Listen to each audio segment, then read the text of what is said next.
ऐ मुसलमानों, अगर हम मुसलमान हैं तो हम पर अल्लाह के रसूल सल्लल्लाहु अलैहि वसल्लम ने बहुत सारी जिम्मेदारियां आयद की हैं।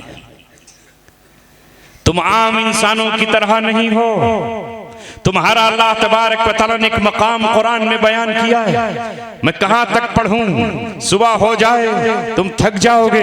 और तुम्हारे जज्बों को सलाम इसलिए है कि तुमने मुकर्रिरीन की तकरीरें सुनी, कारियों की क़िरात सुनी, नात पढ़ने वालों की नात सुनी।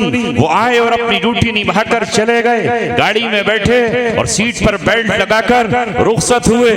तुम बगैर बेल्ट के यहाँ बैठे हुए हो।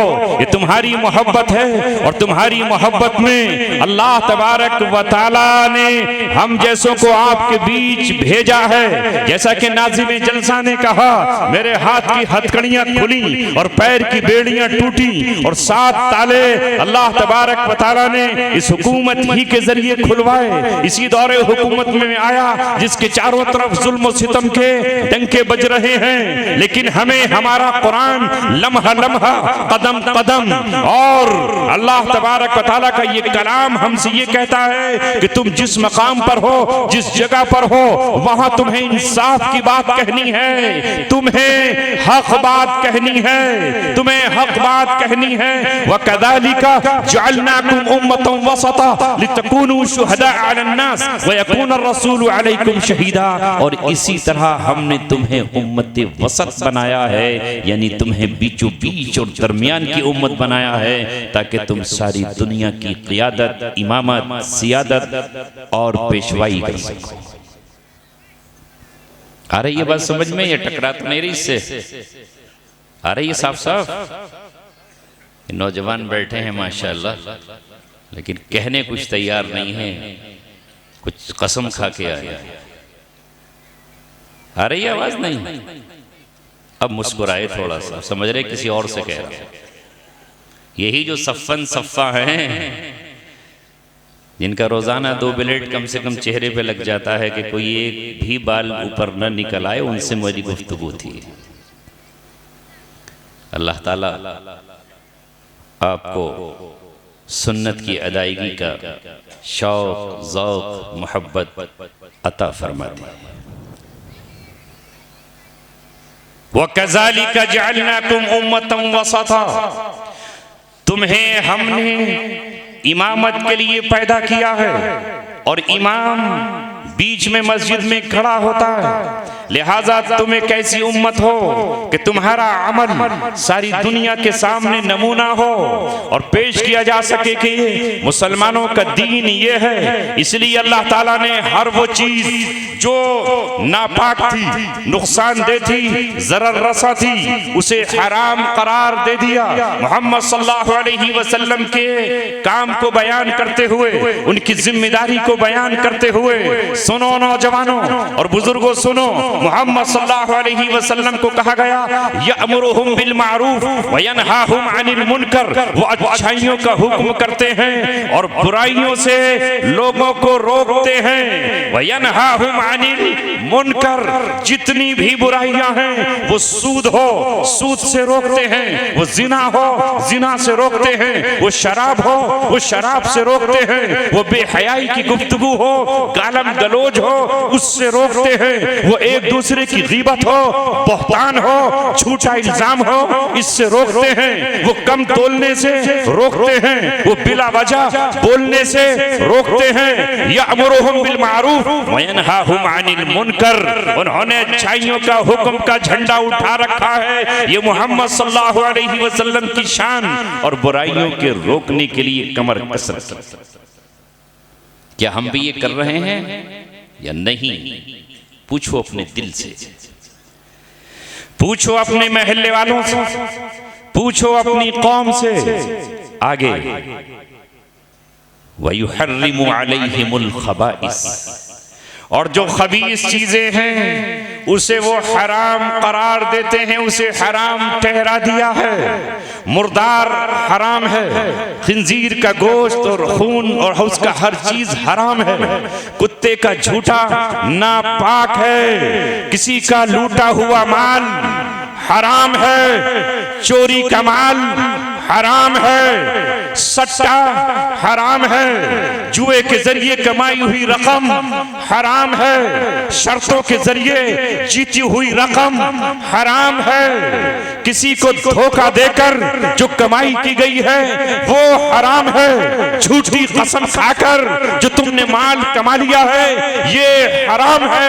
वयुहर्रिमु अलैहिमुल खबाइस, जो चीजें तुम्हारे जिस्म को नुकसान देती हैं वो भी हराम है, जो तुम्हारी रूह को नुकसान देती हैं वो भी हराम है, जो तुम्हारे माशरे के लिए नासूर है वो भी हराम है, जिससे इज्जत और इस्मत तार तार होती है वो बात कहना हराम है, वो काम करना हराम है। वयुहिल्लु लहुमुत तय्यिबात, और जो कुछ पाकीज़ा चीजें हैं वो उनके लिए हलाल करार देते हैं। कुलू वशरबू, खाओ पियो, वला तुसरिफू, मगर इसराफ मत करो, खाने और पीने में जितनी जरूरत है बस उतना ही, उससे ज्यादा नहीं। ये नबी पाक सल्लल्लाहु अलैहि वसल्लम की शान, उनका फरीजा, उनका मर्तबा, उनका मकाम बयान कर रहा है। कौन?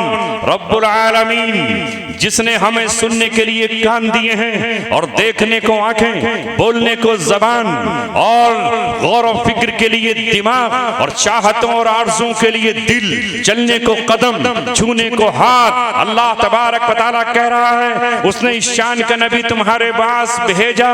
वयज़उ अन्हुम इसरहुम वल अगलाल अल्लती कानत अलैहिम, और वो उनसे हटा देते हैं उस बोझ को जो उनकी कमर पर रखा हुआ था। इस इंसान ने न जाने कितने बोझ महज अपने कांधों पर रख लिए थे। कहीं रस्में थी, कहीं रिवाज था, कहीं कुरीतियां थी, और कहीं महज ख्वाहिशात नफसानी के लिए क्या कुछ नहीं घर रखा था। उस बोझ को मोहम्मद सल्लल्लाहु अलैहि वसल्लम ने हटा दिया। वल अगलाल अल्लती कानत अलैहिम, और वो बेड़ियां और वो जंजीरें और वो हथकड़ियां जो उन्होंने अपने हाथों में गले में तौकदार रखे थे उन्हें हटा दिया। ये नबी पाक सल्लल्लाहु अलैहि वसल्लम ऐसा फरीज़ा अंजाम दे रहे हैं, मगर बदलते हुए जमाने के साथ, दुनिया की दूसरी कौमों के खलत मलत के साथ और कुरान से दूरी की बिना पर नबी पाक सल्लल्लाहु अलैहि वसल्लम की सुन्नत तय्यबा से दूरी की बुनियाद पर वो तमाम बोझ हमने अपने घरों पर खुद रख लिए और अपनी पीठ को हमने इसी बोझ से तोड़ डाला। क्या नहीं है हमारे ऊपर बोझ? अगर हमारे यहाँ कोई खुशी है तो उस खुशी में हमने ऐसे तरीके ईजाद कर लिए हैं जिसमें लाखों रुपए का खर्च होता है, लुटा दिया जाता है, बर्बाद कर दिया जाता है। एक रिश्ता मांगना है बेटे के लिए या बेटी के लिए, दामाद को ढूंढना है, घर से निकलने से लेकर लड़की की विदाई तक कदम कदम पर खानों की रेल पेल है, दौलत की रेल पेल है, सोने और चांदी की रेल पेल है। दौलत लुटाई जा रही है, माल बहाया जा रहा है, पैसा खर्च किया जा रहा है, यहाँ तक के कर्जों पर कर्ज लिए जा रहे हैं, सूद पर सूद की अदायगी हो रही है, जमीनों के टुकड़े बेचे जा रहे हैं, मकानात गिरवी रखे जा रहे हैं। हालांकि इस्लाम ने इसके लिए इन बोझ को बिल्कुल हटा दिया था। लड़की तलाश करो, जबान से वादा करो, दो मुसलमान गवाह मौजूद हो, लड़की का इजाब और कबूल हो, जबकि वो नाबालिग हो, जो बालिग हो। अगर नाबालिग हो तो माँ बाप भी कबूल कर सकते हैं। लिहाजा ये बोझ इतना आसान किया, छोटे से छोटा मेहर, कम से कम 10 दिरहम मेहर रख लो, निकाह हो गया। न बारात की जरूरत है, न गाड़ियों की जरूरत है, न ढोल की जरूरत है, न बाजों की जरूरत है, न फूल बरसाने वाली बैंक्वेट हॉल पर इन खड़ी हुई आवारा और गुनाहगार लड़कियों की जरूरत है, न वहां मस्खरों की जरूरत है, न वहां कव्वाल की जरूरत है, न ढोलक बजाने वाले की जरूरत है, किसी की जरूरत नहीं है। महज इजाबो कबूल हो जाए और वहां से लाने के लिए नई कार को सजाना, कुमकुम उस पर लगाना, लाइटिंग करना, पैसे बखेरना कतन जरूरत नहीं है। बाप अपनी बेटी को मोहम्मद अरबी की तरह उसके दरवाजे पर खुद छोड़ करके आ सकता है, जैसे हजरत मोहम्मद सल्लल्लाहु अलैहि वसल्लम अपनी बेटी फातिमा को रुखसत करने के लिए अकेले हजरत फातिमा को अली के घर पे ले आया। क्या है ये अब हमारे यहां? बोलो, है? क्यों नहीं है? दावा तो ये है कि तुम मोहम्मद के गुलाम हो।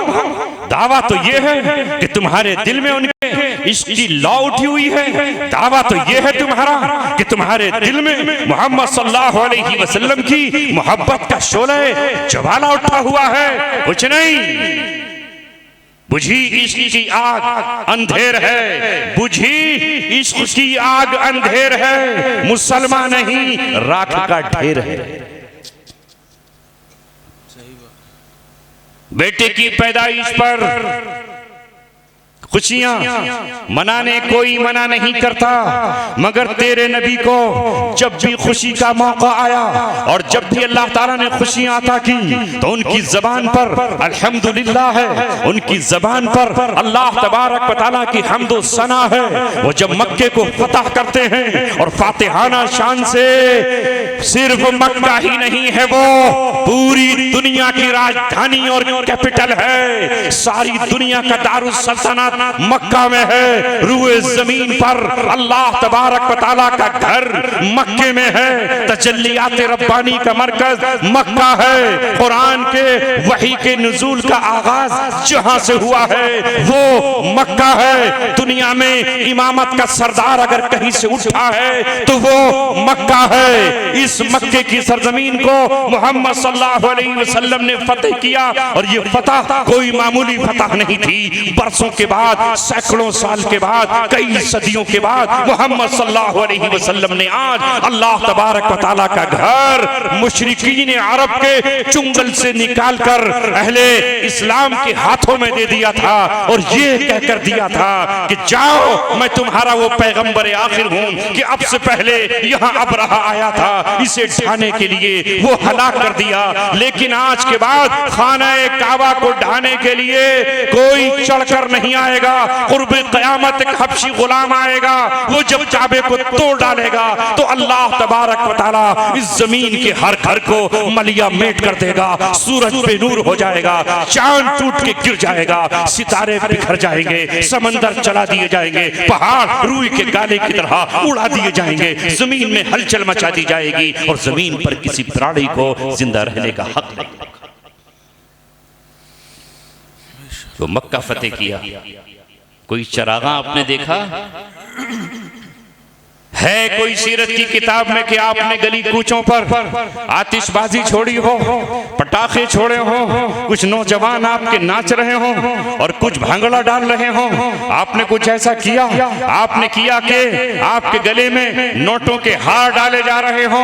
ऐ नोटों की नुमाइश करने वालों, ऐ रियाकारी करने वालों, अल्लाह तबारक व तआला ने कहा जो लोग रियाकार हैं वो अल्लाह तबारक व तआला के नजदीक उनका शुमार मुशरिकों में है। खफीफ दर्जे का शिर्क रियाकारी है, मगर आज हमारा हर काम रियाकारी के लिए है। आज ये बच्चे बैठे हैं, चलो ये गजरे और फूलों का जो हार डाला है गनीमत है, लेकिन कई मकामात पर मैं ये देखता हूँ कि छचोरे कम ज़र्फ लोग हाफिज़े कुरान के गले में नोटों का हार डालते हैं। ओ नंगे, तू अपने बच्चे के गले में हार डालकर किसी बेवा को चुला रहा है, किसी यतीम को तू रुस्वा कर रहा है और किसी गरीब का मजाक उड़ा रहा है।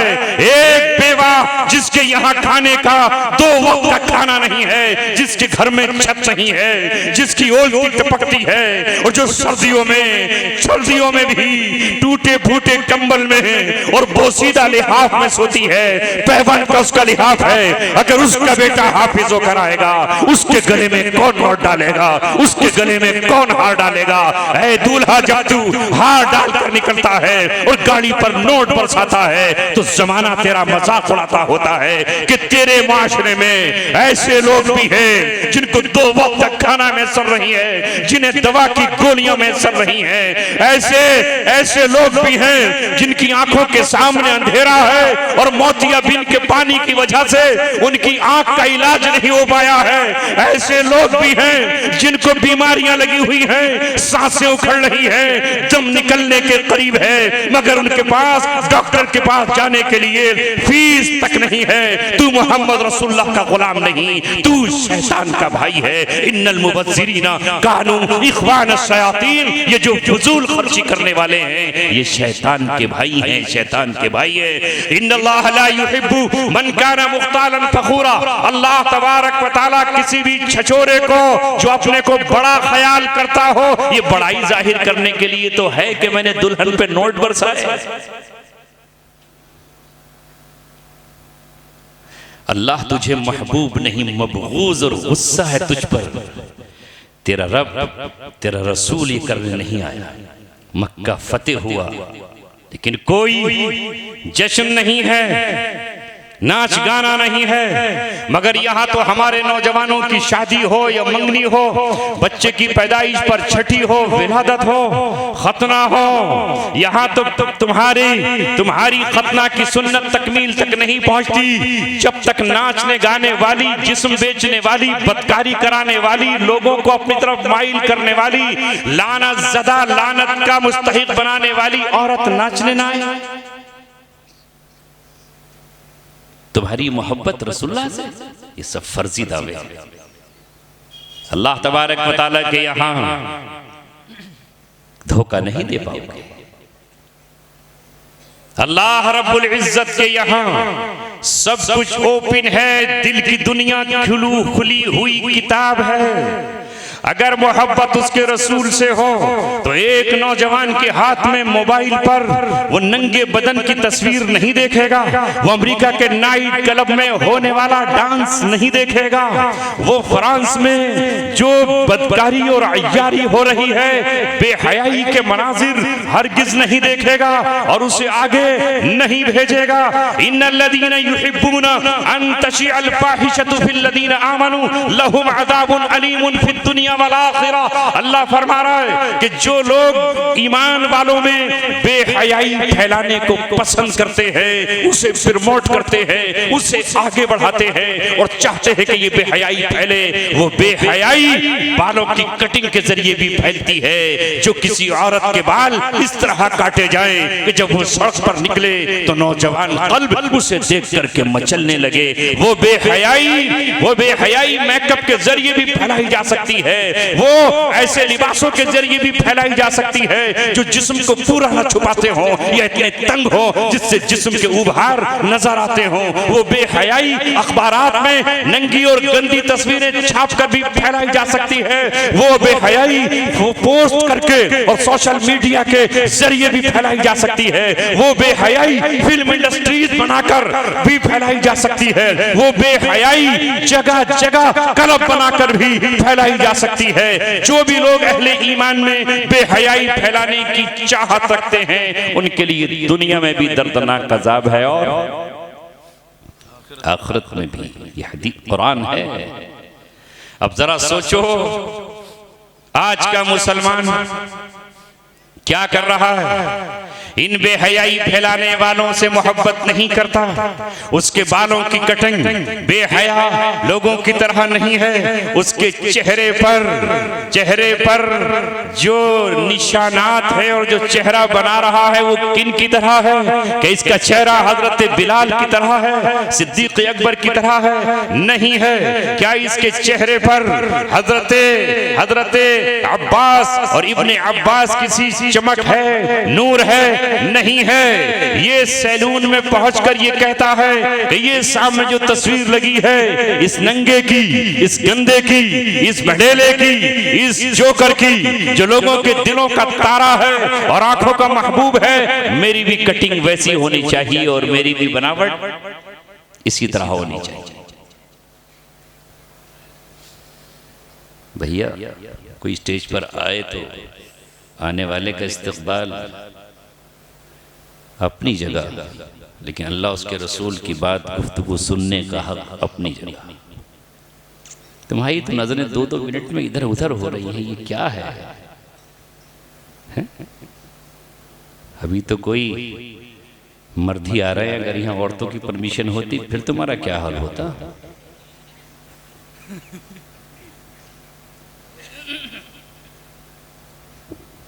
भाई चलते रहो थोड़ी बहुत देर। कुछ लोगों को जमाई आ रही हैं, और वो लाहौल भी नहीं पढ़ पा रहे। लाहौल पढ़ दो, शैतान कुछ लोगों के मुंह में आकर के सुभान कर रहा है, तो हाथ तो रख लो, जब जमाई आए तो बायां हाथ रख लिया करो उस पर, ताकि वो अंदर। ये देखो फिर आई चचा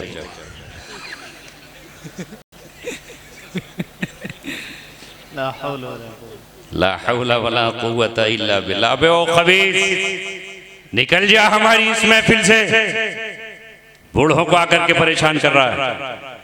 आगे देख हमारे नौजवान के पास या किसी बच्चे के पास जिसके सर पर टोपी है, इसके पास अभी तुझ पे लाहौल पड़ेगा और फिर भागेगा तू हवा को नापाक करता हुआ। चलो नारा लगाओ, एक नाराए तकबीर, अल्लाहु अकबर, नाराए तकबीर, अल्लाहु अकबर। जब अल्लाह अकबर कोई मुअज्जिन कहता है तो शैतान इसी अल्लाह अकबर से भागता है। नाज़िमे जलसा, जब भी कोई जज्बाती बात आए, दिल खुश हो जाए, तो कम से कम अल्लाह अकबर तो इनसे कहलवा लिया करो। ये बहुत दिनों से किसी और की तकबीर कह रहे हैं। कोई इनमें माल को बड़ा समझ रहा है, कोई हुक्मरान को बड़ा समझ रहा है, कोई चीफ मिनिस्टर की बड़ाई से सहमा हुआ है, और कोई प्राइम मिनिस्टर के खौफ से कांपा हुआ है, और कोई होम मिनिस्टर के बड़ाई के नगमे लगा रहा है। कहो सबसे बड़ी ताकत अल्लाह तबारक व तआला की ताकत है। इसी किबरियाई को बयान करने के लिए मस्जिदों की मीनारों से 5 मर्तबा ऐलान कराया जाता है, ऐ मुअज्जिन उठ और कह अल्लाह अकबर, अल्लाह सबसे बड़ा है, अल्लाह अकबर, ज़मीन बड़ी नहीं है, अल्लाह बड़ा है, अल्लाह अकबर, आसमान बड़ा नहीं है, अल्लाह बड़ा है, अल्लाह अकबर, सूरज बड़ा नहीं है, अल्लाह सबसे बड़ा है, अल्लाह अकबर, ये आग बड़ी नहीं है, अल्लाह तबारक व तआला बड़ा है। इस बड़ाई और किबरियाई का अगर ऐलान करोगे और अल्लाह अकबर कहोगे तो शैतान कहीं और कूड़ी पे जाकर के पेशाब करेगा, वरना तुम्हारे मुंह में एक बोतल डाल के चला जाएगा। शाखों पे अगर फूल सुहाने नहीं आते, भौरे भी तो खुशबू को चुराने नहीं आते। शाखों पे अगर फूल सुहाने नहीं आते, भौरे भी तो खुशबू को चुराने नहीं आते। अल्लाह ये कहता है करो अपनी हिफाजत, बुज़दिल को फरिश्ते भी बचाने नहीं आते। बेशक माशाअल्लाह। तो मैं ये अर्ज कर रहा था मेरे अजीजों, मैं वही कहूंगा जो ऊपर से परमिशन होगी, जिसके लिए अल्लाह तबारक व तआला ने आपको जमा किया है। माना अज़मतुल्लाह और इनके साथियों के दिल में ये बात डाली कि एक शख्स शहर दिल्ली से चलकर सफर करता हुआ आपके बीच आए। मेरे अजीजों, मेरा दिल तो आपसे मोहब्बतों को चाहता है, क्योंकि 7.25 साल मुझ पर ऐसे गुजरे कि मैं अपनों से कट गया, आपसे जुदा हो गया। मस्जिद की मीनारें मुझसे रूठ गई, मेहराब ने मुझसे नाता तोड़ लिया, ईदगाहों ने मुझे अपने से जुदा कर दिया। हकीकी माँ 7 साल हर करवट पर मुझे याद करती रही। बीवी मुसल्ले पर बैठकर अपने आंचल को अपने अश्कों से धोती रही, और बच्चियां अपने पलकों से खून के आंसू बहाकर अपने बाप की रिहाई की फरियाद करते रहे। 7 साल की दुआओं के बाद, 7 साल की हसरतनाक कैद व बंद के बाद अल्लाह तबारक व तआला ने जज के दिल को नरम किया, और जिन लोगों ने हमें अरेस्ट और गिरफ्तार किया था, उन्होंने भी ये समझ लिया कि अब इस शख्स को बाहर छोड़ देना चाहिए। ये खुद मुस्लिम कौम को जाकर इंशाअल्लाह सुम्मा इंशाअल्लाह उनके नौजवानों के सामने झोली फैलाकर फरियाद करेगा, तुम अपनी रकम फजूल खर्ची पे खर्च मत करो, सिगरेट पे खर्च मत करो, गुटखे पे खर्च मत करो, चाय की खमाखा की प्यालियों पे खर्च मत करो, तंबाकुओं पर खर्च मत करो, नशे पर खर्च मत करो। इस माल को खर्च करो अपनी माँ पर, इस माल को खर्च करो अपने बेटों पर, इस माल को खर्च करो अपने गरीब भाइयों पर, इस माल को खर्च करो अपनी गरीब बहन पर, इस माल को खर्च करो अपने गरीब मामू पर, इस माल को खर्च करो अपनी कौम पर इस माल को खर्च करो। इंसानियत पर अगर कोई भूखा इंसान तुम्हारे पास आ जाए तो तुम उसकी मदद करो। एक बिल्ली को तुम दूध पिलाना सवाब समझते हो, गोश्त का टुकड़ा खिलाना सवाब समझते हो, एक कुत्ते की खिदमत तुम सवाब समझते हो। तो आज इंसानियत न जाने कितनी इंसानियत भूख के कगार पर खड़ी है, न जाने कितने भूख की वजह से मौत के कगार पर खड़े हैं, न जाने कितनों के कपड़े फटे हुए हैं। उठो, इस फजूल खर्ची के पैसे ही कुछ जमा करके अपनी कौम के बच्चों के हाथों में कलम दो, उनके हाथों में लैपटॉप दे दो, उनके हाथों में आईपॉड दे दो और अपने बच्चों को आगे बढ़ाओ। तुम्हारी कौम महज सड़क पर बैठी नजर आती है। मेरी कौम का कोई बच्चा पंचर जोड़ रहा है और कोई बच्चा खड़ा हुआ होटल में कांच के गिलास साफ कर रहा है, कोई प्लेटें साफ कर रहा है। काश मेरी इस माँ के पास पैसा होता, काश ये कौम अपने पैसे को उस पर खर्च कर दी तो ये बच्चा गालियां नहीं खा रहा होता, दूसरों की प्लेटें साफ नहीं कर रहा होता, जूती से फिट नहीं रहा होता। मेरा नौजवान ई रिक्शा नहीं चला रहा होता, 75 साल का बूढ़ा पांव की रिक्शा सरजमीने रामपुर में नहीं चला रहा होता। मगर क्या कहे ये कौम, अपनी कौम ही की नहीं, अपने आप ही की नहीं, अपनी मिल्लत की नहीं, इंसानियत की नहीं, रसूलुल्लाह सल्लल्लाहु अलैहि वसल्लम के फरमान को छोड़ने वाली उम्मत। क्या किया जाए, इसकी तारीफ की जाए या इस पे मातम किया जाए या मरसिया किया जाए? वाह मेरे बच्चे, तेरी ज़बान से माशा अल्लाह निकला, क्या खूबसूरत बात। यही तो होना चाहिए सभी की ज़बानों पर, वरना हमारी कौम का आलम यह है, मेरठ से लेके मुजफ्फरनगर तक, शहर बरेली और रामपुर से लेकर के दिल्ली तक बच्चों की ज़बानों पर गालियां हैं, फहश गालियां, बेहया गालियां। कोई और ना मिले तो माँ को गालियां, कोई ना मिले तो बहन को गालियां, कोई ना मिले तो बीवी को गालियां, कोई भी ना मिले तो अपने आप को, अपनी गाड़ी को, अपनी साइकिल की चाबी को। क्या है ये? नहीं, ये है हमारी आइडेंटिटी और पहचान, इसे खत्म करो। मैंने एक मकाम पर कहा और बहुत जबरदस्त बात कह रहा हूं। दो बातें आपको सुना दूं। दो नौजवान मुझे सीलमपुर के मिले, उन्होंने एक अजीब वाकया मुझे सुनाया कि हम अपनी स्कूटी संभलवाने के लिए एक मैकेनिक के पास गए जो नॉन मुस्लिम था, गैर मुस्लिम था। हम दोनों बातें करते रहे, वो स्कूटी संवारता रहा। 15-20 मिनट के बाद जब हमारे पास किसी का फोन आया तो मैंने सलाम किया, अस्सलामु अलैकुम। वालेकुम अस्सलाम, खैरियत है? तो वो ताज्जुब से पूछता है कि आप दोनों मुसलमान हैं, मोमडन हैं? कहा भाई हम मोमडन हैं। कहाँ से आए? का सीलमपुर से।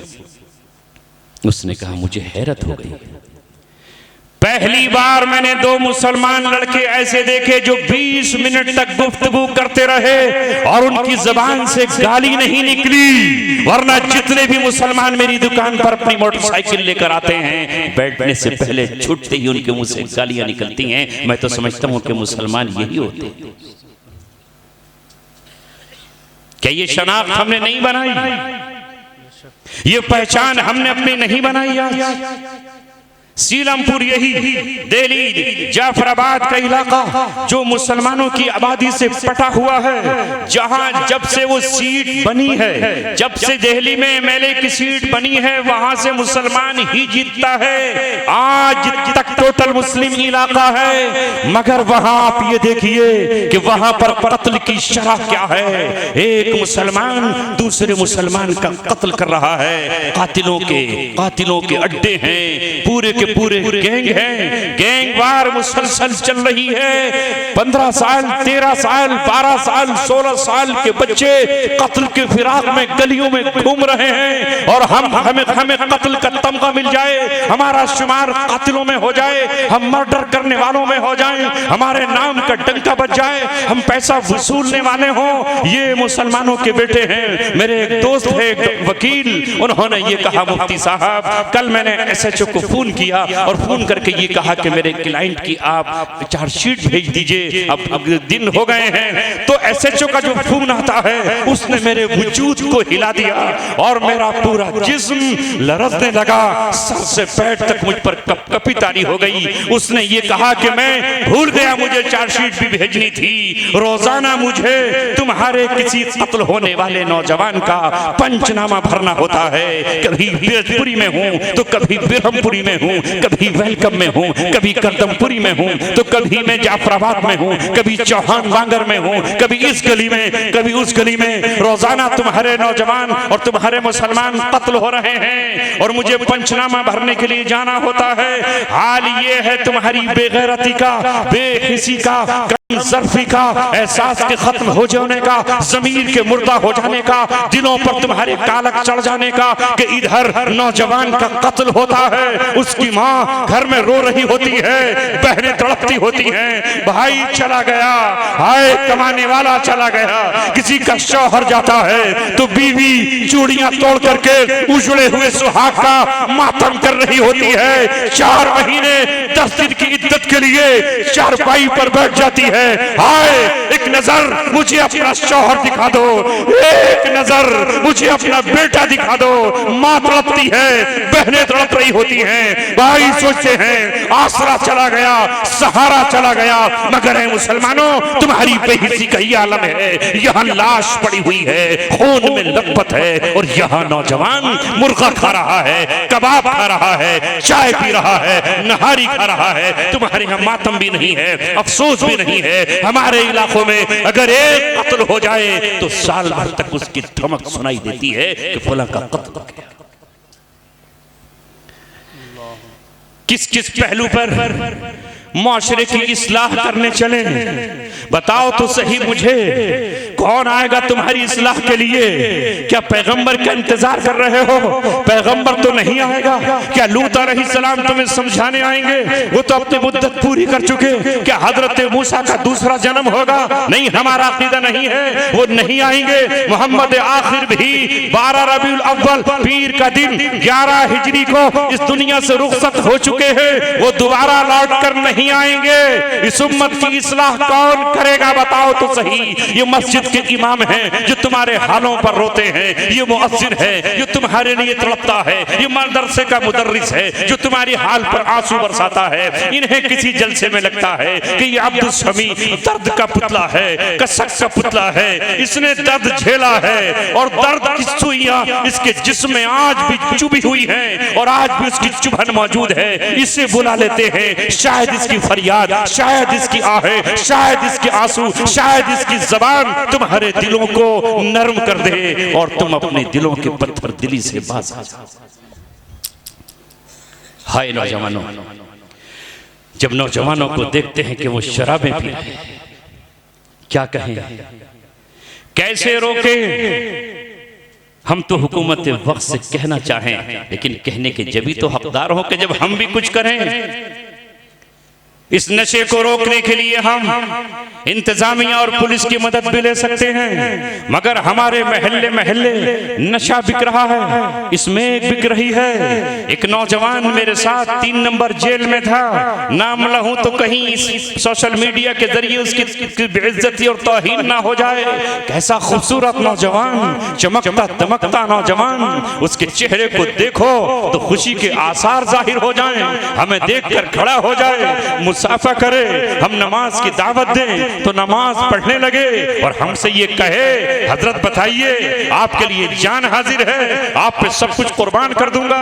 मैं एक मुसलमान बच्चा हूं, मगर पता ये चलता है कि रात को बिन नशे के जेल की सलाखों में भी वो सो नहीं सकता है। मैंने उसको तौबा कराई, अल्लाह तबारक व तआला का खौफ दिलाया, हाथ में हाथ लेकर के वादा किया, उसने मुझसे वादा कर लिया, हाँ मैंने नशा छोड़ दिया है। मेरा ट्रांसफर दूसरे वार्ड में हुआ, पता चला दूसरे साथियों ने कहा आपके जाने के बाद इसकी तौबा फिर टूट गई और फिर इसने स्मैक शुरू कर दी और एक रात में जो स्मैक पीता था वो तकरीबन 6000 रुपए की मिलती थी।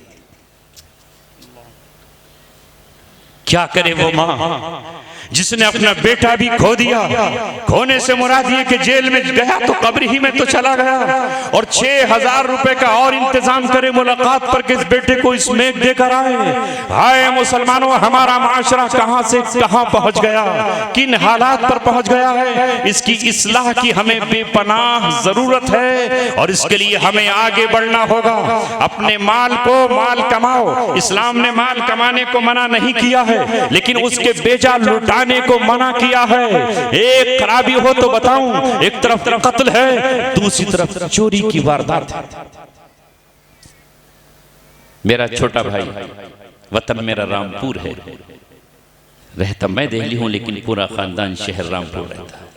2008 और 9 में मैंने अपने छोटे भाई को, जिसने LLB किया और M.Com किया, 5-6 पारे हिफ्ज किए, मगर दीनी तालीम की तरफ नहीं चल पाया। हमने कहा कोई बात नहीं, इल्म के चिराग जलाओ, मिट्टी से बच्चों को उठाओ, उन्हें हीरा बना दो।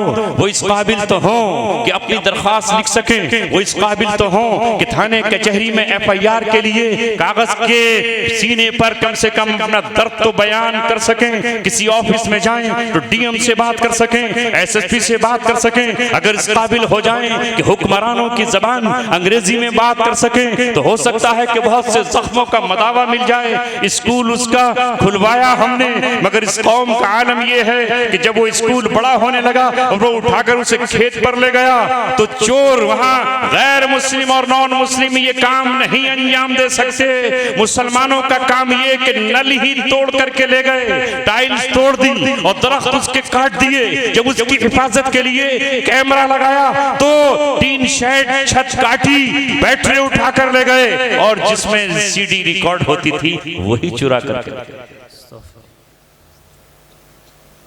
जो उनके बच्चों के लिए रोशन सुबह और रोशन शाम लिखने वाला था, वही उसी के वो दुश्मन हैं। तो जो कौम अपने पैरों पर कुल्हाड़ी चला रही हो, अब हम थाना कचहरी में जाते हैं, पुलिस कहती है नाम बता दो, उठाकर उसको ऊधा कर डालेंगे और राज खोल देंगे। आप तो नाम का इजहार कीजिए, मगर हम नाम नहीं बता सकते, हम शक की बुनियाद पर कुछ नहीं कह सकते, हम कुछ नहीं कह सकते, फरियाद करके रह गए। ये हालात हैं हमारी इस कौम के, जिन कौमों के, जिन लोगों बच्चों के हाथ में कलम होना चाहिए था और जिनके हाथ में कागज होना चाहिए था, जो अपनी कौम का मुस्तकबिल लिखते। कोई बच्चा हमारा डॉक्टर होता। आज जाओ हॉस्पिटल में तलाश करो और पूछो कितने बच्चे तुम्हारे डॉक्टर हैं, कितने प्रोफेसर हैं। गरीब माँ का इलाज कौन करे और बेवाओं का इलाज कौन करे, कमजोरों का इलाज कौन करे। यहाँ तमाम तबकात के लोग मौजूद बैठे हैं। मैं उनसे ये अपील करने आया हूँ कि अल्लाह ने आपको जो सलाहियत दी है, उसे अपनी आखिरत के लिए और अपनी दुनिया के लिए खर्च कीजिए। हलाल रोजी कमाइए, हराम मत कीजिए। आज रोजियां हराम, झूठ बोलकर, मिलावट करके। अल्लाह के रसूल ने कहा मन गश्शा फलैसा मिन्ना, जिसने धोखा दिया वो हम में से नहीं है। मगर क्या आज हम धोखेबाजी नहीं कर रहे? अभी और सुन लीजिए, हमारे हम जुल्फ समझते हैं जी। हाँ माशाअल्लाह, पढ़े लिखे लोग। साढ़ू को हम जुल्फ कहते हैं। एक जुल्फ ये है और एक जुल्फ इधर होती है, तो जो कि एक बीवी ये जुल्फ, उधर जुल्फ, तो हमारे हम जुल्फ हैं मौलाना। उनको एक साहब ने कहा कि हम आप लोगों को उम्रा करा देंगे, ओनली 20-20 हजार रुपए बस आप जमा कर दीजिए। हमारे पास एक कंपनी है, एक फर्म है जो चाहती है कि इमामों को, आलिमों को, मौलवियों को उम्रा कराएगी।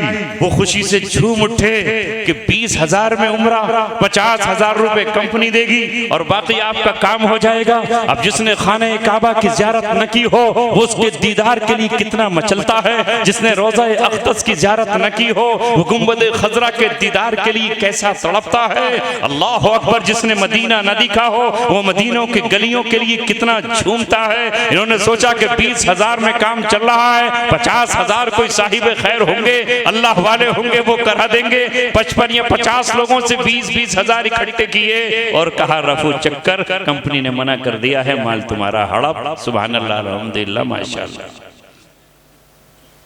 ये है हाल। अल्लाह के नाम पर, उम्रे के नाम पर और इमामों का पैसा समझता है कि इनसे ज्यादा तो सीधी गाय भी नहीं होती, इनसे ज्यादा सीधी तो बकरी भी नहीं होती, वो भी शायद सींग मार देगी, ये बेचारे जाएंगे कहां। अल्लाह अकबर, ये हाल है।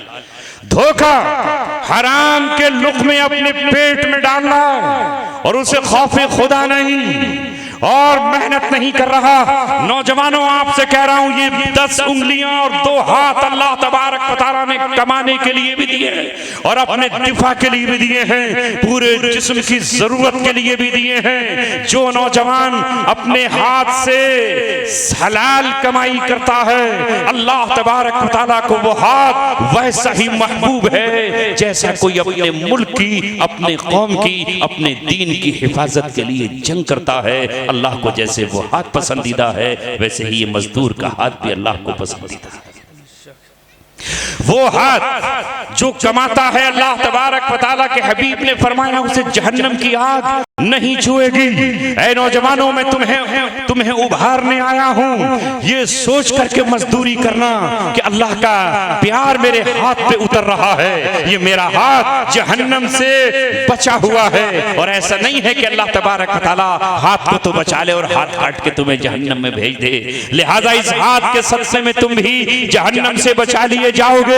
हजरत दाऊद अलैहिस्सलातु वस्सलाम बैतुल माल से वजीफा लेते थे। 2 फरिश्ते आए और आकर कहा कि ये बहुत अच्छे आदमी हैं, काश ये वजीफा बैतुल माल से न लेते, अपने हाथ से कमाते।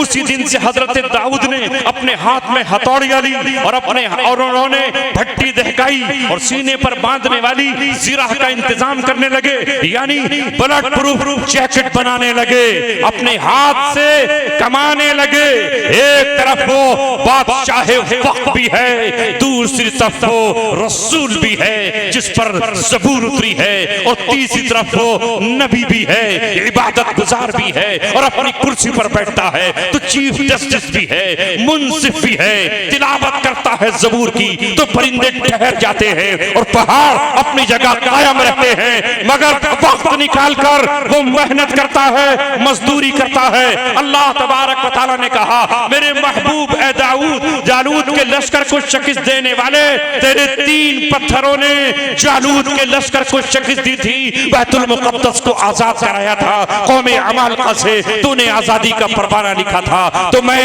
ऐसी शान तेरे हाथ में पैदा करता हूं कि तुझे हथौड़ियां चलाने की जरूरत नहीं, तुझे भट्टी दहकाने की और भौंकने की जरूरत नहीं। हाथ में लोहा आया और मोम हो गया। अल्लाह ने कहा वक़द्दिर फिस्सर्द, और कड़ियां जरा बारीक करके लगाना।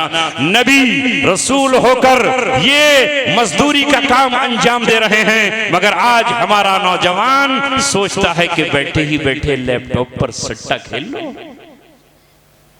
बिटकॉइन क्या है भाई?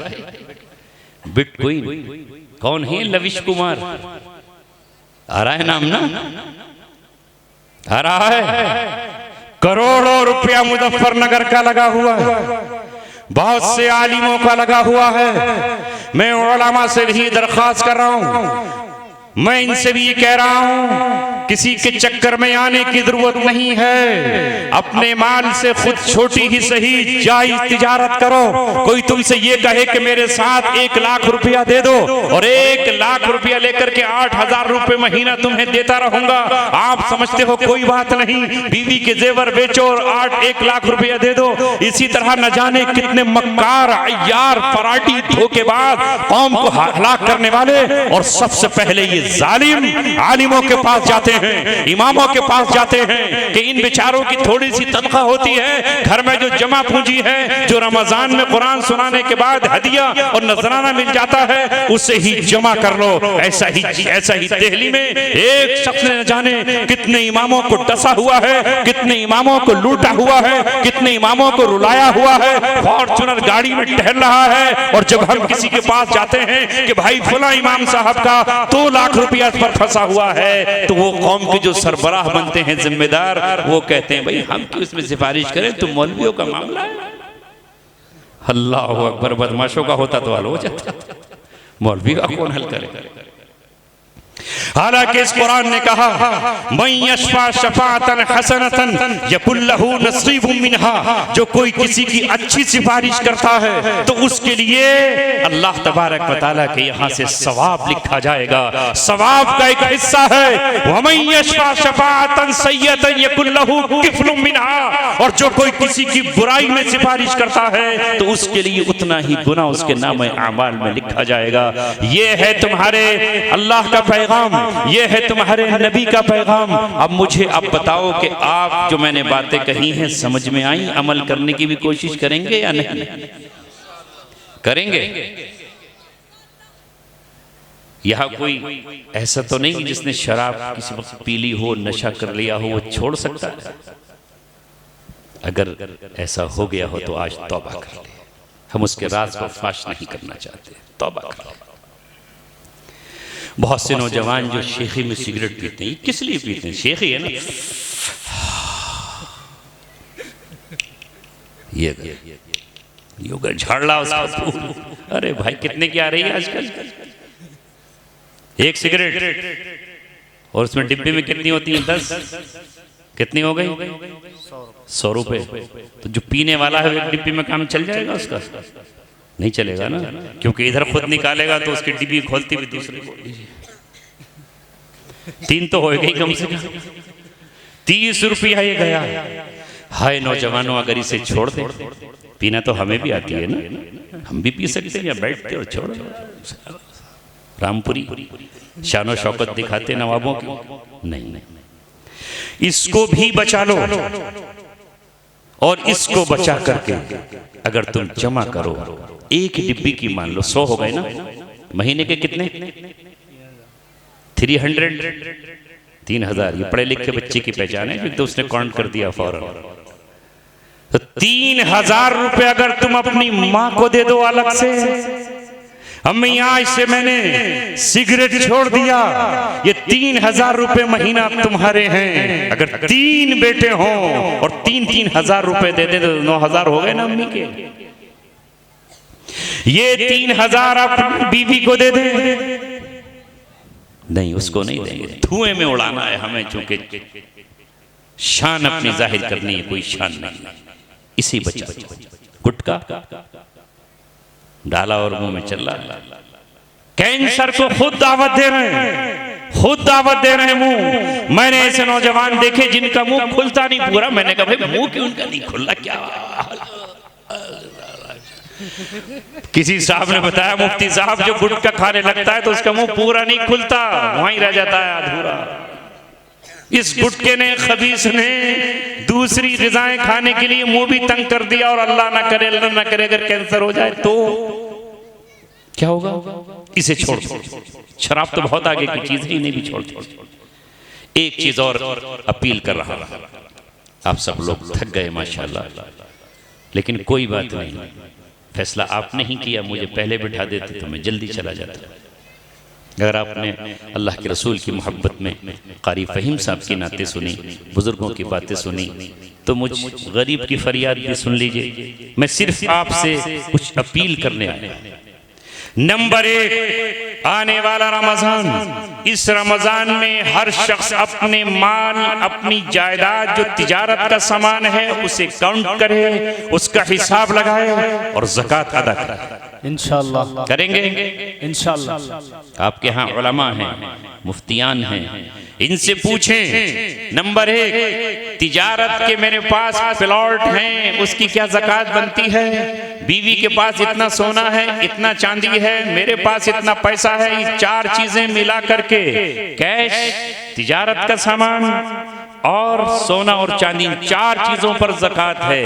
2.5% इसमें से निकालना है और 8 जगह उसके खर्च करने की हैं, वहां दे दें। वो मसरफ में इस वक्त बयान नहीं करूंगा, उसके लिए तो मकतब खोले गए हैं, उसके लिए तो मस्जिदों के इमाम हैं, वो इनसे पूछिएगा। बच्चों जाकर अपनी कापियों पर लिख लेना वार्ड क्या है। नंबर 1, 2, 3, 4, 5, 6, 7, 8। ठीक है, कर सकते हैं ना? फिर उसको वहां पर खर्च कीजिए। ये तो हुआ मसला ज़कात।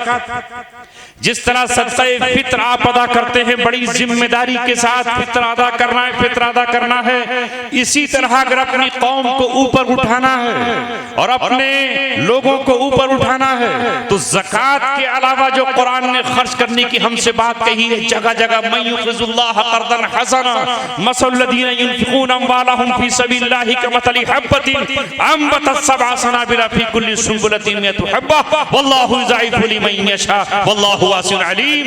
कि अल्लाह के राह में खर्च करने की मिसाल ऐसे है जैसे किसान ने एक दाना जमीन में डाला, उस एक दाने से एक पेड़ होगा, उस पेड़ में 7 बालें थी, हर बाल में 100 दाने थे, तो कितने हो गए? 700। एक खर्च करोगे तो अल्लाह ताला के यहाँ से 700 तो पक्के है यकीनन। वल्लाहु युज़ाइफ़ु लिमन यशा, और अल्लाह तबारक व तआला जिसको चाहेगा दुगना तिगना चौगुना 1000 गुना 50,000 गुना नवाज देगा। वल्लाहु वासिउन अलीम, और अल्लाह तबारक व तआला बहुत ज्यादा वुसअत देने वाला है और जानने वाला है। इसके अलावा भी अपनी कमाई में से परमानेंट, कह रहा हूं परमानेंट ये नहीं कि साल भर में कोई आया तो लाओ आज दावत कर दो, अल्लाह ताला आज ही बस राजी हो जाए। परमानेंट अपने माल में अल्लाह तबारक व तआला को पार्टनर बना लो, अल्लाह का हिस्सा कर लो। अगर अभी तुम्हारे पास जनाब अडानी साहब आ जाएं और कहें कि मैं अपने एयरपोर्ट खरीद रहा हूं, जरा तुम इसमें हिस्सा करोगे, और फौरन तैयार हो जाएगा साहब अडानी साहब की कंपनी। और अगर अमेरिका से वो आ जाए, क्या नाम है उसका बताओ, जो अमेरिका का सबसे मालदार है, खरीद लेता है चाइनीज की कंपनी भी, क्या नाम है उसका बोलो? Elon Musk. तुम सोचते हो हमें कुछ पता नहीं चलता इन मौलवियों को। अगर एलन मस्क आपको शरीक कर ले अपनी कंपनी में, फिर क्या होगा? तो यहां अल्लाह को अपना शरीक बना लो कि अल्लाह 100 रुपए में 10 रुपए में निकाल करके रखूंगा, कहीं से 100 आए तो 10 इधर उठा करके किसी डब्बे में, किसी गुल्लक में, किसी कपड़े में लपेट के रख दूंगा और उससे खर्च करूंगा। अगर 10 की हिम्मत नहीं तो 5 का निजाम बना लो। इंशाल्लाह 1 लाख आएंगे तो 10,000 निकाल देंगे, 5 आएंगे तो 50,000 आएंगे तो 5 निकाल देंगे। ये खर्च अगर तुमने करना शुरू कर दिया, हालांकि अल्लाह तबारक व तआला ने तो ज़कात पर ही हमारी गरीबी के खात्मे का फैसला कर रखा है। अगर ये आपने शुरू किया तो इंशाअल्लाह कितने घरों में चरागा होगा, कितने बेवाओं का काम चल जाएगा, कितने बूढ़ों का इलाज हो जाएगा, कितनों की छतें पक्की हो जाएंगी, कितनों के टूटे दरवाजे सही हो जाएंगे, कितने बच्चों की फीसें भर जाएंगी और कितने बच्चों के बस्ते आ जाएंगे, और कितने घरों में अल्लाह तबारक व तआला इल्म के दीपक रोशन कर देगा। जब तुम्हारे पास अपने डॉक्टर होंगे, तुम्हारे अपने इंजीनियर होंगे, तुम्हारे बच्चे अपने पुलिस में होंगे, मुझे बताओ तुम में से अगर तुम्हारा किसी का एक का बेटा पुलिस में हो तो कोई पड़ोसी जुल्म करेगा, फौज में हो तो कोई जुल्म करेगा, तुम्हारा बेटा डॉक्टर हो तो लाखों रुपए का फायदा हो जाएगा।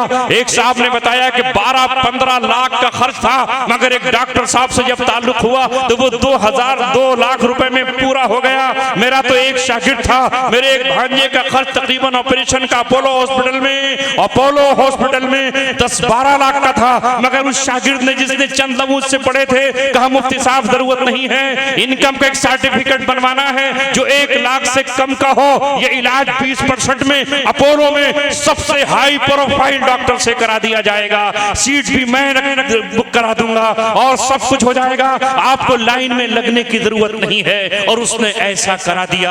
आपको जो अल्लाह ने सलाहियत दी है उन सलाहियतों का इस्तेमाल करो। अगर यहाँ प्रधान मौजूद हो तो उनसे मेरी गुजारिश है कि हुकूमत की जो भी स्कीमें गरीबों के लिए आती हैं, गांव वालों के लिए आती हैं, तुम्हारी जिम्मेदारी है, वरना क़यामत में अल्लाह तुमसे हिसाब लेगा कि हमने तुम्हें प्रधान बनाया था, तुम इस गांव के जिम्मेदार थे, तुम्हारे होते हुए बेवा की पेंशन क्यों नहीं बनी, तुम्हारे होते हुए आयुष्मान कार्ड क्यों नहीं बना। मैंने अपने गांव में तकरीर की, एक नौजवान का जो राशन कार्ड है वो बरसों से पड़ा हुआ था। इस तकरीर के बाद दोनों प्रधान मौजूद थे, हारा हुआ भी जीता हुआ भी, उसका कार्ड बन गया। उसने मेरे भाई से कहा मौलाना की तकरीर से मेरा इतना बड़ा फायदा हो गया कि मेरा राशन कार्ड बन गया। जिस मकाम पर बैठे हो, जन सेवा केंद्र में हो तो वहां कौम की खिदमत करो, जिस ऑफिस में बैठे हो वहां मिल्लत की खिदमत करो। तुम्हारे दरवाजे पर जो आए वो भूखा पेट न जाए, वो प्यासा न जाए, वो नंगे बदन न जाए, दुनिया को देने वाले बन जाओ। रब्बे दो जहां की कसम, जो तासुब, जो असबियत जिसका तुम और मैं रोना रो रहे हैं वो खत्म हो जाएगा जब हम तकसीम कर रहे होंगे। तो कोई हमारा मजहब नहीं देखेगा। जब हम किसी की चौखट पर जाकर भीख मांगेंगे तो हमारा मजहब देखेगा। करेंगे इंशाअल्लाह। हाथ उठा के वादा कर सकते हैं? उठा लो, मैं भी उठाए देता हूँ। माशाअल्लाह, अल्लाह जो भी तौफीक देगा। माशाअल्लाह, इन्हीं अल्फाज के साथ 1 घंटे से भी ज़्यादा वक्त हो गया, 1:45।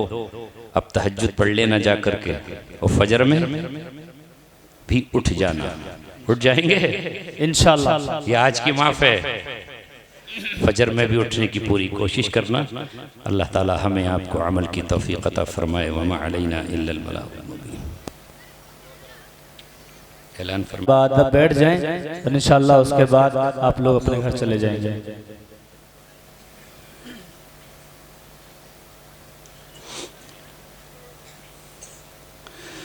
अल्लाहुम्मा सल्ली अला मुहम्मद व अला आलि मुहम्मद कमा सल्लैता अला इब्राहीम व अला आलि इब्राहीम इन्नका हमीदुम मजीद।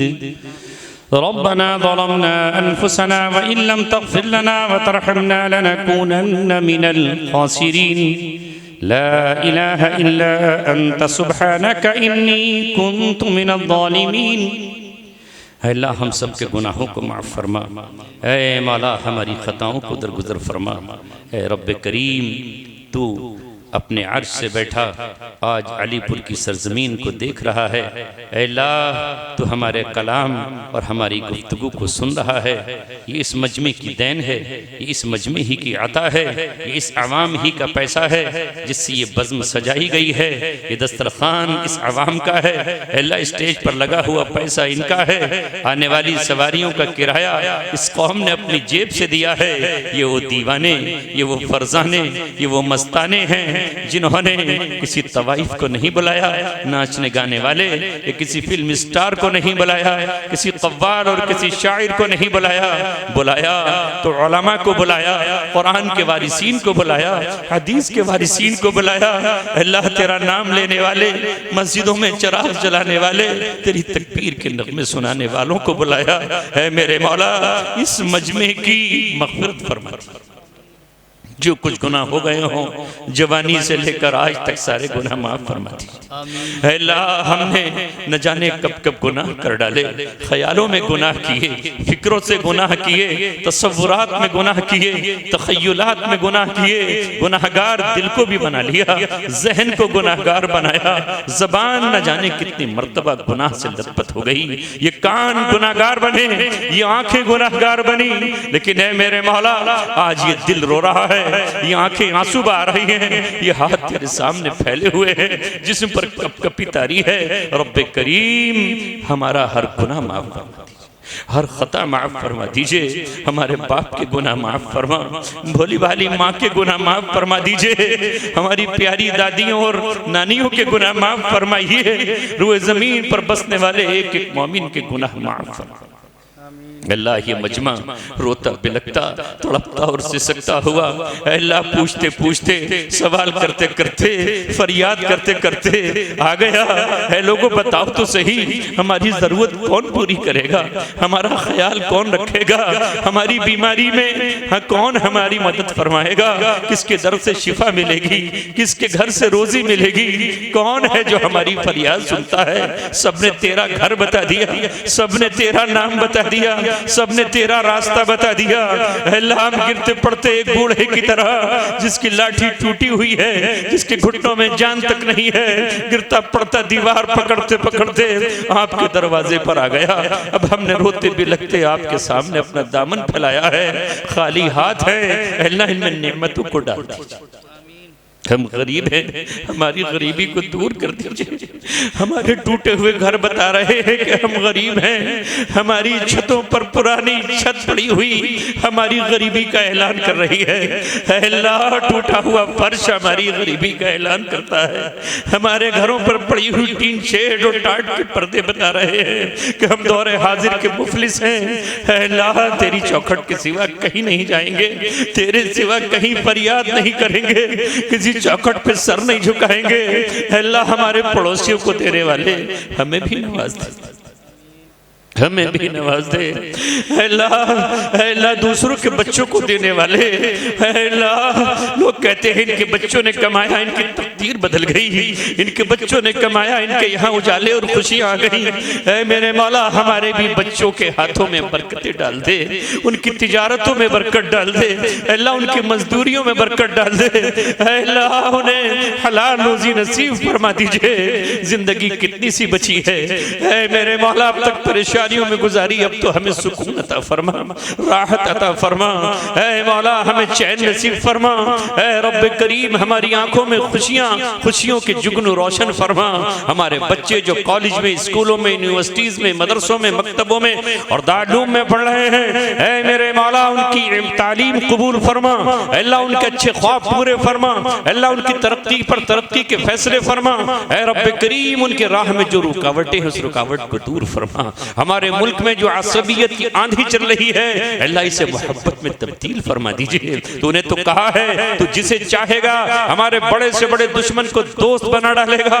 ऐ मेरे मौला हमारे दुश्मनों को दोस्त बना दीजिए, जिनकी जबानों में जहर है, जहर की थैलियां उनकी खत्म करके जहर से पाक कर दीजिए अल्लाह। जो डसना चाहते हैं अल्लाह उनके डंकों का जहर ही निकाल दीजिए और उनके डंक तोड़ दीजिए। ऐ मौला हमें इंसाफ पसंद हुक्मरान नसीब फरमा दीजिए। जो लोग जेलों में बंद हैं अल्लाह, मैं अपने जिन साथियों को वहाँ छोड़ कर आया उनमें नौजवान भी थे और बुजुर्ग भी थे, सबकी एक ही कहना था हमारे लिए बाहर निकल कर भी दुआ करना है। मेरे मौला मैं उन तमाम कैदियों के लिए जिन्होंने मेरा इकराम किया, एजाज किया, मैं भूखा होता तो कुछ बनाकर खिला देते, प्यासा होता तो पानी लाकर आते, मुझे कभी अपने कपड़े नहीं धोने दिए और कभी पानी नहीं भरने दिया। कमरे की सफाई में करने चलता मेरे हाथों से झाड़ू छीन लेते और झाड़ू लगाने लगते। ऐ मेरे मौला मेरे कपड़े फट गए, उन्होंने अपनी सुइयों से सी दिए, आज वो कैद में है, उनकी याद मुझे आज भी आती है। रब्बे करीम वो इस मुल्क के भी हैं और दूसरे मुल्कों के भी हैं, उनकी रिहाई के फैसले फरमाते ये जो के दिल नरम कर दीजिए अल्लाह। हिंदुस्तान की जेल में जहां कहीं भी कैदी हैं, चाहे वो किसी भी जुर्म में हो अल्लाह उनकी रिहाई के फैसले फरमा दीजिए। जिनसे धोखे से किसी का कत्ल हो गया उन्हें माफ फरमा दीजिए। ऐ रब्बे करीम जो जालिमाना तौर पे जेल में डाल दिए गए उनकी भी रिहाई के फैसले फरमाइए। दुनिया के इस किनारे से उस किनारे तक, फलस्तीन से लेकर के यमन, सऊदी अरब, जहां कहीं भी अल्लाह लोग कैद हैं उनकी आजादी के फैसले फरमाइए। ऐसे हुक्मरान वहां बिठा दीजिए जो उनकी आजादी के फैसले फरमाए। अल्लाह जो जालिम हुक्मरान हैं उनके तख्तों को पलट दीजिए। अल्लाह उनके ताज छीन लीजिए। ऐ मौला करीम उनकी जमीन उन पे तंग कर दीजिए। अल्लाह सही इंसाफ पसंद इनकलाबात दुनिया में पैदा करके मजलूमों की मदद फरमा दी। अल्लाह ये मजमा बहुत सारे सवालात, आरज़ुएं और अपनी उम्मीदें लिए तेरी चौखट पे बैठा है, कुंडी खटखटा रहा है। ऐ रब इन सबकी फरियादें पूरी फरमा, सबकी दुआएं कबूल फरमा ले। किसी का बेटा बीमार हो उसे सेहत अता फरमा, किसी की बीवी लाचार हो उसको सेहत अता फरमा, किसी के बाप बीमार हो उनको सेहत अता फरमा। अल्लाह किसी का रोजगार नहीं चल रहा हो तो रोजगार चला दीजिए। जब आपने बच्चे दिए हैं तो एक बाप उन्हें कहां से कर खिलाए। ऐ मेरे मौला तूने बीवी दी है तो फिर उसके खर्च का इंतजाम भी तो फरमा दीजिए। हमारे उन भाइयों के रोजगार में दिन दूनी रात चौगनी तरक्कियां अता फरमाइए, जो दीनदारों से मोहब्बत करते हैं, जो यतीमों का दर्द अपने सीने में रखते हैं, जो कमजोरों को अल्लाह मौका ब मौका नवाजते रहते हैं, उनकी तिजारतों में दिन दूनी रात चौगनी तरक्की नसीब फरमा। हमारे इन उलमा की मेहनतों को कबूल फरमा। यही तेरा कुरान पढ़ रहे और पढ़ा रहे, ये भी यही तो मस्जिदों की रौनक है। इन्हीं के दम से तो तेरा जिक्र जमीन पे चल रहा है। अल्लाह यही तो हम जैसों को बुलाते हैं। ऐ रब्बे करीम फिर हमारी खिदमत के लिए बिछ जाते हैं और अज़मत और इज्जत और एहतराम करते हैं। ऐ मेरे मौला इनकी इज्जत और एहतराम का बदला इन्हें नसीब फरमा। इनके भी बच्चे हैं, उन्हें आला तालीम से मुज़य्यन फरमा। रब जो मांग लिया वो भी अता फरमा, जो नहीं मांगा वो भी अता फरमा। हमारे सफर में बरकत नसीब फरमा। बिन मांगे हर जरूरत पूरी फरमा, बिन तलब नवाज दीजिए। अल्लाह बिन सवाल के भी एक माँ की तरह अल्लाह हमें अता फरमा दीजिए। अपने फज़ल से इन सारी दुआओं को कबूल फरमा दीजिए। इस मजमे में तेरा कोई एक चहीता, तेरा एक कोई मस्ताना और दीवाना, अल्लाह तेरा एक कोई हकीकी परवाना, अल्लाह कोई मुखलिस तेरा बंदा बैठा हो, हम उसके आंसुओं का तुझे वास्ता देते हैं, हमारी दुआएं कबूल फरमा। हम उसकी इबादतों का तुझे वास्ता देते हैं, हमारी दुआएं कबूल फरमा। जिस तरह हजरत उमर ने हजरत अब्बास का वास्ता देकर बारिश की दुआ की थी और आपने उस दुआ को कबूल फरमाया था, हम भी इस मजमे का तुझको वास्ता देते हैं। अल्लाह जिंदगी की पहली दुआ से लेकर आखिरी दुआ कबूल फरमा। अल्लाह मेरी वालिदा का चंद दिन पहले इंतकाल हुआ, उनकी कब्र को नूर से मुनव्वर फरमा।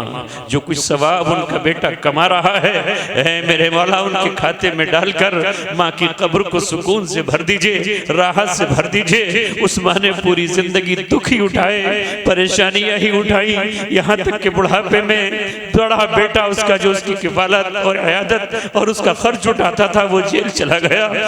मेरे मौला उस माँ को आज आखिरत में पकड़ से महफूज फरमा देना। उसे बताना कि तूने दुनिया में झोपड़ी में जिंदगी गुजारी, आज तेरी ये महल हमने तैयार किया हुआ है। तूने दुनिया में उपले थोपे, अपने हाथ से कूटा, अपने हाथ से पीसा, मुर्गियां पाल के अंडे बेचकर अपने बच्चे को हाफिज कुरान और आलिम दीन बनाया। उस मौला है मौला उस माँ की मग़फ़िरत फरमा, मग़फ़िरत फरमा दीजिए। है रब्बे करीम, है खालिक़ कायनात। फिर 5 साल बिस्तर पर रही, हाथ छूने के काबिल नहीं, जिस्म चलने के लायक नहीं रहा, जख्मों से 2-4 हुई। फिर तुझसे फरियाद की कि मेरे बेटे को जेल से रिहा कर दे, मेरी मौत जल्दी भेज दे ताकि वो मेरी नमाज जनाजा पढ़ सके। रब तूने उसकी ये तमन्ना पूरी फरमाई। मैं अपनी माँ के जनाजे पर खड़ा दुआए मग़फ़िरत कर रहा था, बवक़्त रुख़सत सूरह यासीन पढ़ रहा था। ऐ मेरे मौला मेरी माँ 2012 में उसने मुझसे हज मदीने से कफन मंगवाया। वो मदीने के कफन में लिपट कर सोना चाहती थी, वो जमजम के पानी से कफन को डुबोना चाहती थी, उसी कफन में लिपट कर वो दुनिया से रुखसत हुई है। ऐ मेरे मौला उसे जन्नत का उम्दा लिबास पहना दीजिए। ऐ रब्बे करीम हमारी इन दुआओं को अपने फज़ल से कबूल फरमा लीजिए। सुब्हान रब्बिक रब्बिल इज़्ज़ति अम्मा यसिफून व